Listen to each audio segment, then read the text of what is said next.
प्रधानमंत्री नरेंद्र मोदी आज नेताजी की 122वीं जयंती पर लाल किले में सुभाष चंद्र बोस संग्रहालय का उद्घाटन के मौके पर वो अवलोकन कर रहे हैं उन सभी यादों का जो कि सीधा संबंध रखती है सुभाष चंद्र बोस से।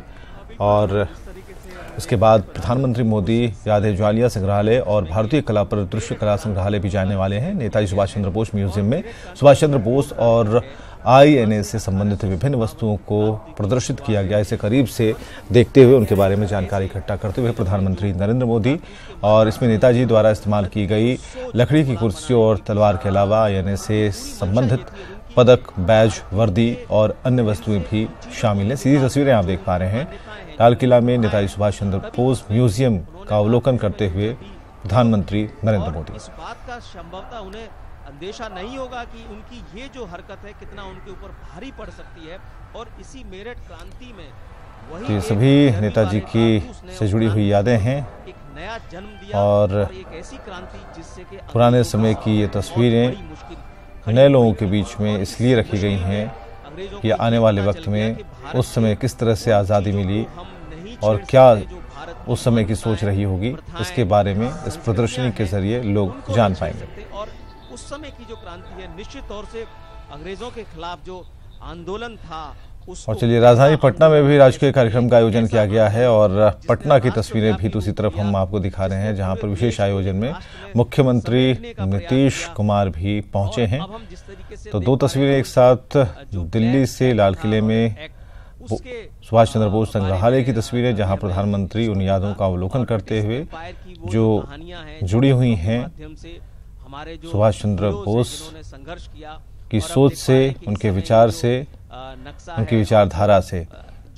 और दूसरी तरफ जो तस्वीरें हैं राजधानी पटना की हैं जहां पर CM का काफिला पहुंचने वाला है और यहां भी विशेष पहुंच।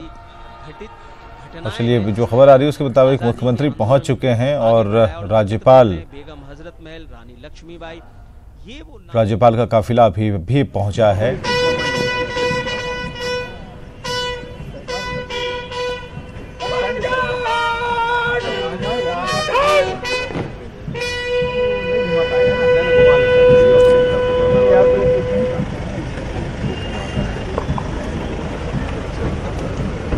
रवि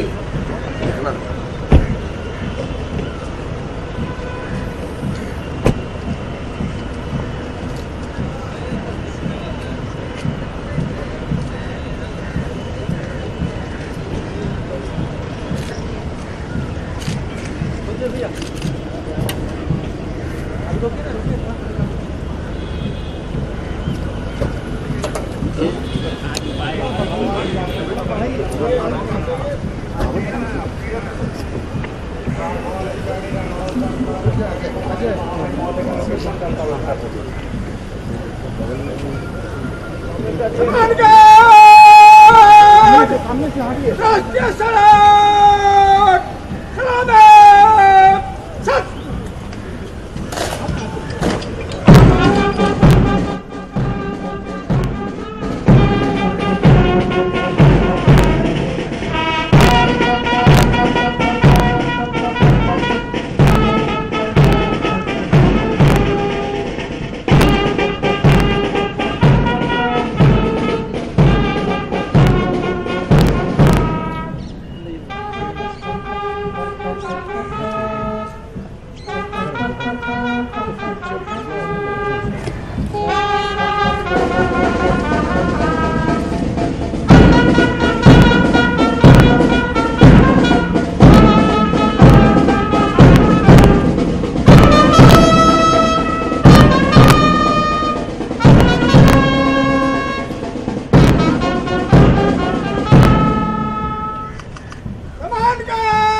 श्रीमान जवान का निरीक्षण के लिए तैयार है।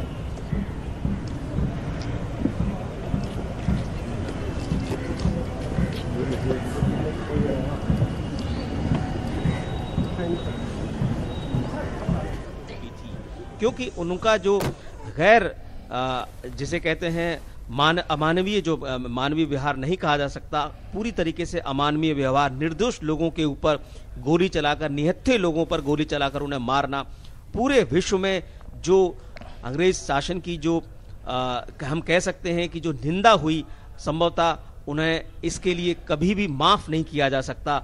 और जलियांवाला बाग वो एक घटना थी जिसमें अरुण, हम जानते हैं कि एक बालक ने उस समय इस घटना को देखने के बाद अपने मन में ठान लिया था, शहीद ऊधम सिंह, जिनका कि हम पूरे इतिहास में उनके बारे में पढ़ते हैं कि उन्होंने कहा था कि मैं डायर को मारूंगा, और उस बच्चे ने जाके वो लंदन में जाके प्रण करके अपना उसको साकार करने की कोशिश की थी। और इस समय हम देख पा रहे हैं अरुण, ये जो रिप्लिका है, ये जलियांवाला बाग का वो जो दृश्य है जहां पर शहीदों के नाम, जैसे कि आप जिक्र कर रहे थे, उनके नाम को उकेरा गया है, उनके नाम को यहाँ पर दीवारों पर अंकित किया गया है। ये वो शहीद हैं जिनका कोई दोष नहीं था, वो सिर्फ और सिर्फ भारत के बारे में सोच रहे थे, अपने मुल्क के बारे में सोच रहे थे। और उनको अनाथ लोगों पर एक तरीके से ऐसा जो वज्रपात किया गया, एक ऐसे शासक के द्वारा जिसने कभी भी किसी भी हालत में अपने आप को लोगों के लिए नहीं बल्कि एक अपनी डिक्टेटरशिप के लिए आगे अपने आप को बढ़ाया। और उसी रूप में आज हम देख पा रहे हैं कि जनरल डायर की जो कायराना हरकत थी, आज पूरा देश एक रिपब्लिका के रूप में कम से कम लाल किले के अंदर अब उसको आसानी से देख पाएगा। कायराना हरकत थी, जाहिर तौर पर निहत्तों पर वार किया। प्रधानमंत्री नरेंद्र मोदी इस समय पर इसी जो संग्रहालय है इसको देख रहे हैं। अगर आप गौर से देखें तो प्रधानमंत्री नरेंद्र मोदी के हाथ में एक पुस्तिका है, यानी कि एक तरह से मैप है। आप जब भी इस संग्रहालय को देखने के लिए आएंगे तो आप इसी तरह की पुस्तिका पाएंगे। ये खासियत है प्रधानमंत्री नरेंद्र मोदी की कि हर चीज को बारीकी से समझना चाहते हैं, पढ़ना चाहते हैं, जानना चाहते हैं। अब जिस तरह से टेक्स्ट के माध्यम से हमने देखा कि अंकित किया गया था टेक्स्ट के माध्यम से, लेकिन अब डिजिटल माध्यम से, टेक्स्ट के माध्यम से पूरे जलियांवाला बाग के इंसिडेंट को यहाँ पे दर्शाया जा रहा है। आप जब भी यहाँ रेड फोर्ट में यानी कि लाल किले में इस जो संग्रहालय में आएंगे, जो कि एक तरह से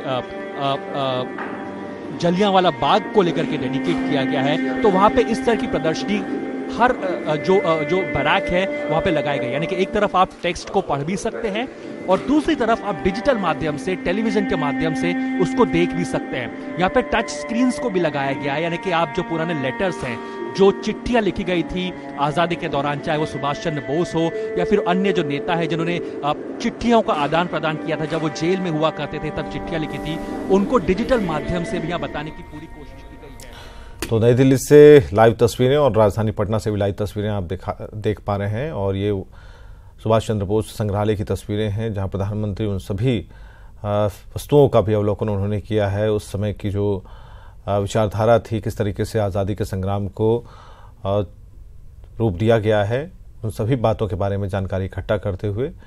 और दूसरी तस्वीर राजधानी पटना से है जहां पर आप सीधी तस्वीरें आप देख पा रहे हैं जहां सुभाष चंद्र बोस की प्रतिमा पर माल्यार्पण किया गया है। मुख्यमंत्री, राज्यपाल सभी मौजूद हैं।